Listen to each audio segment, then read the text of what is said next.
You know, if you look at even the Highland Games, you look at Scotland and how those things started, it was just like run to the top of that fucking hill. Yeah. Who can do that the fastest? Hey, can you pick this up? How much does it weigh? Yeah. Who knows? It's like, who can pick it up?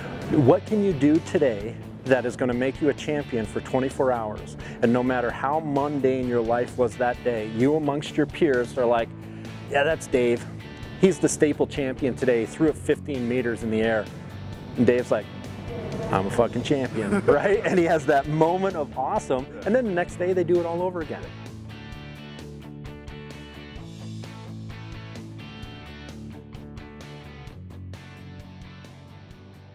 As somebody who's traveled just a ton, yeah, and who's seen a lot from the perspective of not only a coach, but as an athlete and a human, yeah, just kind of floating in and out of different ecosystems, now spending a lot of time abroad and internationally, yeah. What has that done to affect your perception of performance in America, but more than performance, the broader language of health, and kind of that conversation? That's actually a really good question, and especially when I go back about 3 to 5 years. I think we averaged about 50 to 60 facilities a year all over the world that we would go in, take over Canada to Australia and Western Europe, and we would get to actually see how these different gyms function. And then you would come home and compare it to what you see. The one thing that's really interesting, and it seems to be pretty steadfast, although social media is changing it a bit, America is still very much the pioneer of a lot of the strength-based principle stuff. You can say, oh yeah, but Russia and Olympic lifting and Bulgaria. Yes, that's very true from the sports Olympic side of it, but from the culture of lifting weights, for example, all the way back to the bodybuilding days, that is very much an American invention. And that's still very much a fundamental that you see that other countries are still absorbing. Like you'll go to the UK as little as 3 years ago and you'll see things happening in the UK where you're like, oh, okay, they're adapting this from what we were doing 10 years ago with, say, bodybuilding in the United States. The downfall, the one thing that the rest of the world seems to have a little better grasp on is a lack of quickly turning over to see what can we do now that will make us money in the same facility.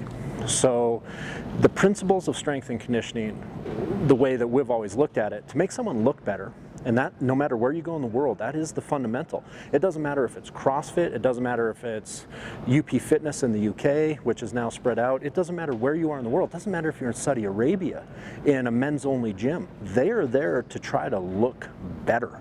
And you're like, okay, but what does that have to do with sports performance? Shit all, right? That's a human condition. That is universal. But what's different in these other countries is they're not jumping from one lily pad to the next trying to find that solution. They know that if you follow these nutritional protocols, train really, really hard, and use this basic system, that you will get to that end goal. Whereas then I'll come back to the US and you'll be like, all right, so we're gonna do some metabolic work until we're uncomfortable. We're gonna lift some heavy weights, right? And they're like, no, no, no, we got this new system. That is a fundamental like hiccup that we see when we come back to North America. We got too much good shit. It's almost like because we were the innovators in the first place of a lot of this industry, we're continuously trying to re-innovate it, which is going to help us get to an awesome end goal, but innovation shouldn't be every 3 months in this world when you're dealing with a 10,000-year-old computer system. So continuously trying to re-innovate and like trick the body, no, let's just get some work done. And it seems like in the US, those that are still the most successful are the ones that are just putting in hours of good work. We've been in a conference championship twice. To either win it and be a top 25, we got to do things that other teams aren't doing. These coaches that just regurgitate one-size-fits-all type information, it's absolutely wrong. Because without that character I've created, that John North character, the weights aren't going to go up. Coaching allows you to see the best and worst of people and be able to bring out things inside of them that they never thought were possible.